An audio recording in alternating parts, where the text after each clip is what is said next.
Баршаңызға сәлем достар. Бүгін мен сіздерге өте дәмді, нәзік, ерекше булочканың рецептімен бөліскім келіп отыр. Описание бөлігінен барлық ингредиенттерді жазып қоямын.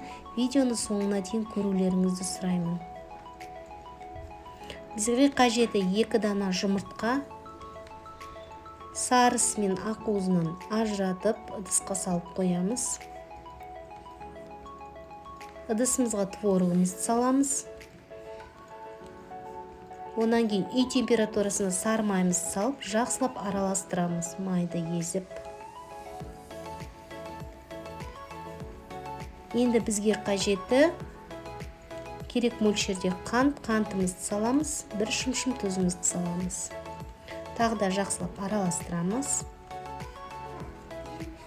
Жұмыртқаның 2 дана сарысын саламыз.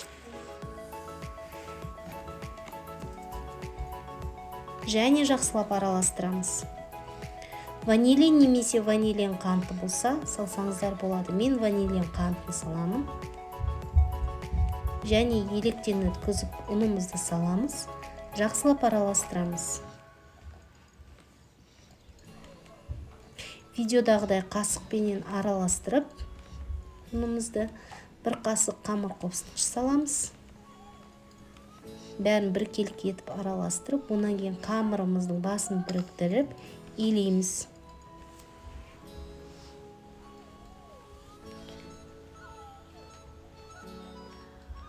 Қамырымызды илеп, енді біз пакетке салып қойып қоямыз. Енді булочкаға жағатын кремімізді дайындаймыз. Жұмыртқаны ақуызын алып, қантымызды бөліп салып, осылай миксермен араластырып, қанты ерігенше осындай әппақ әдемі үлпілдеген крем болып шығады. Енді қамырымызды алып, дайын қамырды жаямыз. Шамамен қалыңдығы 2-3 мм болады.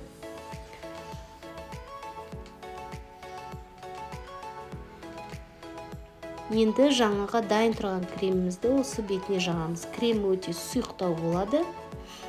Сыртына ағып кетсе ештен кетпейді. Піскен кезде өте дәмді шығады. Осылай бір тегіс қылып жағып аламыз. Қамырымызды шетінен бастап осылай ораймыз.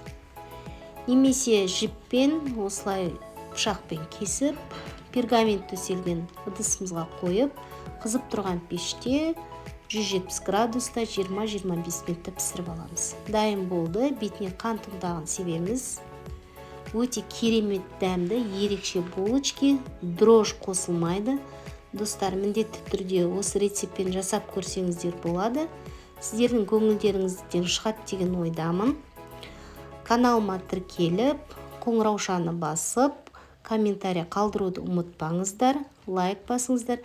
Сіздермен болған Жанар, барлықтарыңызға ас болсын.